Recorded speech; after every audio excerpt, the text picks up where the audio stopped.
Hello everybody and welcome to another episode. In today's episode I'm going to show you how to properly remove and replace the rear shock absorbers along with the rear brake pads and along with the rear brake disc from any VW EOS out there. So in today's episode I am working on this vehicle on which I have to replace a lot of parts, and the most important parts which I'm going to replace are the rear shock absorber, the rear brake disc, the rear brake pads, and probably in another video tutorial I'm going to show you all how to do a full service interval on this kind of engine on a 1.6 gasoline FSI engine made by Volkswagen.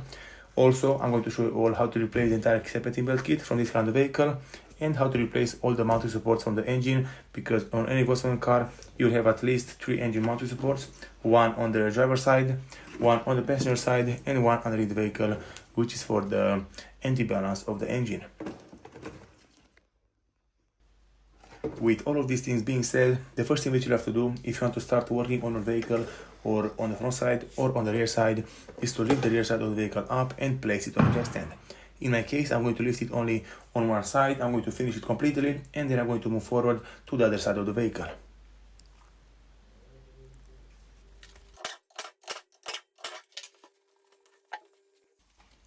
Okay everybody, so now the rear wheel is removed out completely from the vehicle, and I want to replace first the brake disc and the brake pads. To remove the brake pads, you'll have to remove the 2 bolts which are securing the caliper attached to the caliper mounting bracket. You'll have to pull it out from the brake disc, and then you'll have to remove the little screw which is securing the brake disc attached to the hub. You'll have to use a torx 30 to remove the little screw from the brake disc.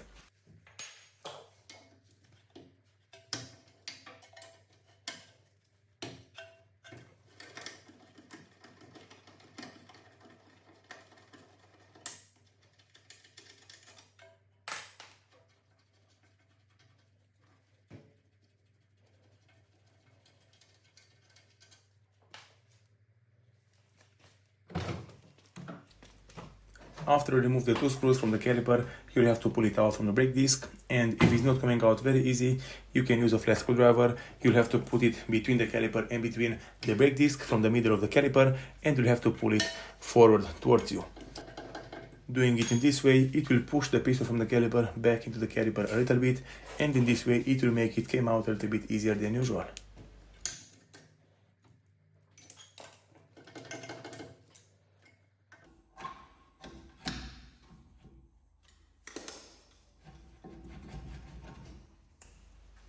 Alright everybody, so as you can see, the caliper came out from the caliper mounting bracket a little bit harder than usual, but eventually it did come out. From here I'll have to clean it very good. I'll have to push the piston from the caliper back into the caliper using a special caliper press. After that I'm going to clean also the caliper mounting bracket, I'm going to lubricate the slide pin, and then I'm going to replace the brake disc. From here, just use a torx 30, remove the little bolts from the brake disc and pull the brake disc out. If the brake disc is not coming out very easy, you'll have to hammer it with the hammer in the middle section, and eventually it will come out from the hub.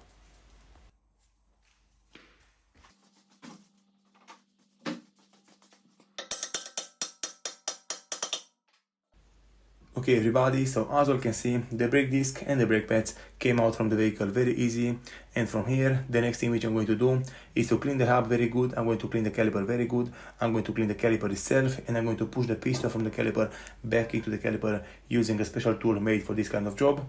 You'll have to use some brake cleaner, and in the last I recommend all to use some copper paste just to put a little bit over the parts, because in this way it will prevent them from getting rusted in the future, and also it will prevent them from getting seized one to each other in the future.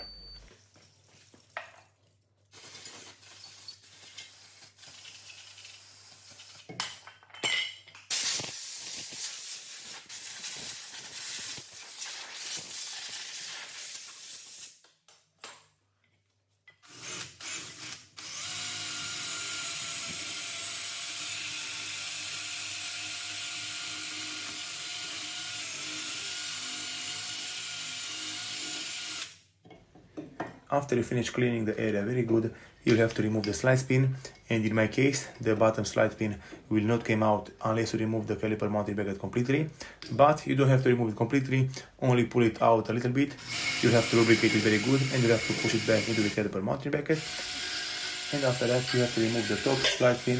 You'll have to remove it completely, put some grease over it, and you have to push it back into the caliper mounting bracket. Just make sure that both slide pins are moving in and out very easy, without any friction, without any movement which can be too hard to pull or to push.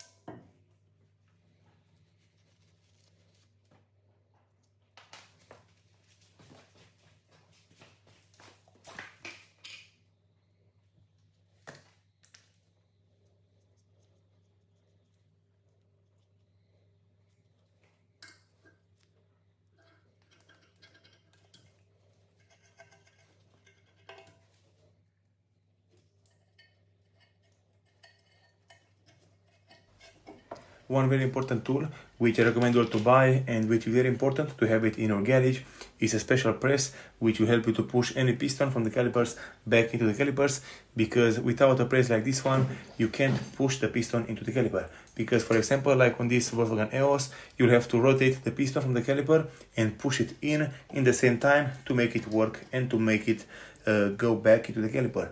If you don't have a tool like this one, you can't push them back and you can't start working on this kind of work, and you can't finish a replacement of the brake pad or a brake disc or something like that. So just make sure to buy a tool like I have right here. And if you are able to, and if you can afford it, you can buy a special tool set which will contain different sizes, different tools which will work for different vehicles and also for different types of calipers.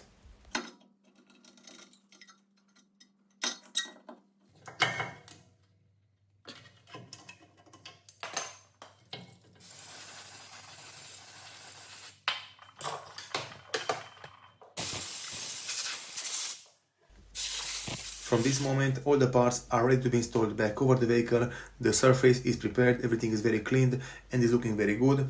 I'm also going to spray some copper paste over the rear hub and also on the caliper mounting bracket, just to make sure that the brake disc will not get seized to each other in the future, and just to make sure that the brake pads will slide back and forth very easy over the caliper mounting bracket.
Alright everybody, so I'm done with replacing the brake pads and the brake disc from this kind of vehicle. This is a Volkswagen EOS from the year 2007, but it's not important what year it is because the method and the steps are similar to the oldest models and to the newest models. Right now, the next thing which I'm going to do is to replace the rear shock absorber, so just keep watching the video because I'm going to show you all step by step how to replace the rear shock absorber on this kind of vehicle. The first thing which you have to do, if you want to replace the rear shock absorber on any Volkswagen EOS or on most of the Volkswagen cars out there, is to remove the two bolts from the top of the shock absorber, which is securing the shock absorber attached to the vehicle in the top side. So as you can see, right here at the top side, you'll have two bolts and you have to use a 60mm socket to remove them. After that, you have to go right here at the bottom part. You have to remove this lower control arm completely, because if you don't remove this lower control arm, which is securing the spring attached to the vehicle, you will not be able to put any tool to remove the bolt which is securing the shock absorber installed or attached to the rear hub area on this kind of vehicle. So, like I told you earlier, just remove the two bolts from the top. After that, you have to put a jack stand underneath the lower control arm. You'll have to lift it a little bit up to release the tension from it. You'll have to remove the bolt out. You'll have to remove the rear spring, and then you'll have easier access to remove the shock absorber completely from this kind of vehicle and from any other Volkswagen out there.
After you completely remove the bolt, which is securing the lower control arm attached to the rear hub, you'll have to lower the jack stand very easy. You'll have to lower the control arm very easy down.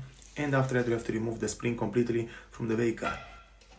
After the rear spring is completely removed out from the vehicle, you'll have a lot of space and a lot of room to put your tools to remove the bolt, which is securing the shock absorber installed and attached to the vehicle.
Right here on the ground, I have the old shock absorber, which I just removed out from the vehicle. This one is a genuine Volkswagen shock absorber. It's an original one. The car has over 152,000 kilometers, so this is the original shock absorber on the rear side.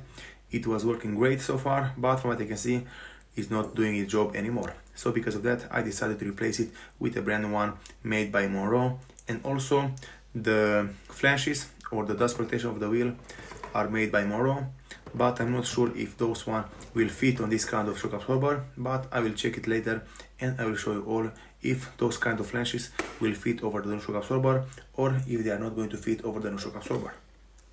So right here, for example, as you can see, I have the dust protection from the shock absorber. Right here in this box, I have the brand new shock absorber, which is made by Monroe. And my recommendation, always when you are replacing shock absorbers, I recommend you all to push the piston a few times until it will create some pressure into the shock absorber, and only then you can go ahead and install it back over the vehicle. Right now, to install it back into the vehicle, you'll have to remove the top flanges from the old one, just remove this plastic cap out. You'll have to remove the nut which is securing the shock absorber attached to the top flashes, and you have to transfer it to the new one.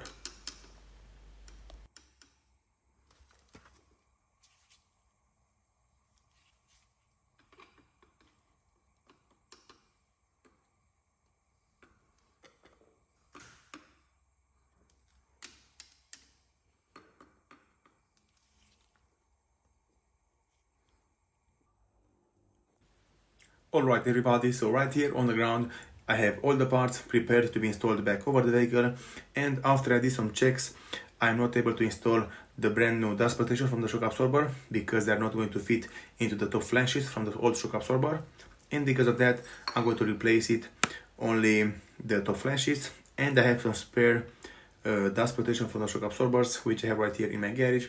I'm going to install them over the brand new shock absorber and the job will work just fine as it is. Right here, as you can see, the brand new shock absorber, it's ready to be installed back over the vehicle. I reused some old parts which I had right here in my garage, but which are still in a very good condition.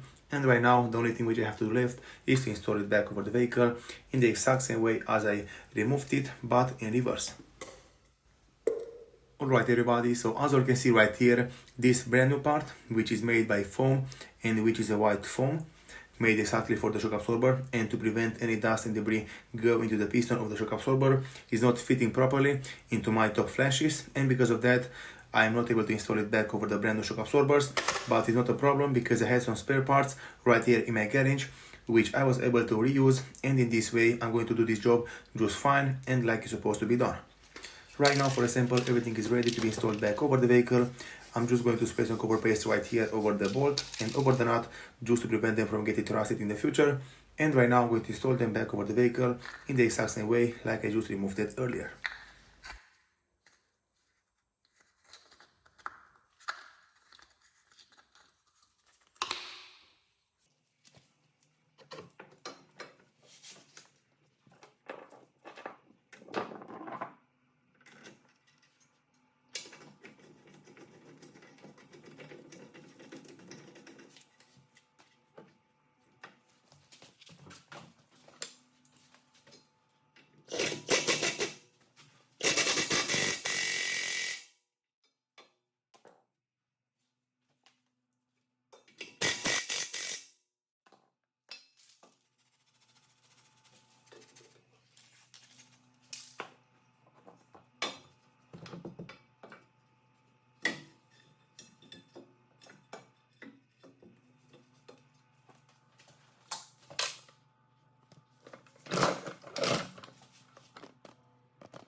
Okay everybody, so as also, those are all the things and all the steps which you have to do and follow if you want to completely replace the rear shock absorbers or the rear brake pads or the rear brake disc from any Volkswagen EOS out there.